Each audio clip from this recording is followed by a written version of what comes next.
It's October 23, 2024, and just want to talk about this cough. My cough started about 3 weeks ago, and it started with just a little itchiness in the throat, and just like, and which progressively grew worse, and then went into full blown cough. And now that I'm on my third week, the doctor has given me bilastine, which is an antihistamine that's supposedly non-drowsy. No, I did not take it. She wanted me to take it for 14 days. But I went into taking teas. So you can boil oregano and garlic, and it kind of tastes like pasta.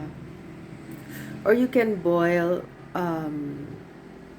cloves, crushed cloves, and either basil or thyme or parsley for about 5 minutes, and then let it steep. And it is very, very, I don't know, relaxing. It helped. So anyway, just to share with you that there is this thing, some upper respiratory infection going around. And hopefully you do that, and also spray betadine throat spray. I hope it helps if you're having this. Bye.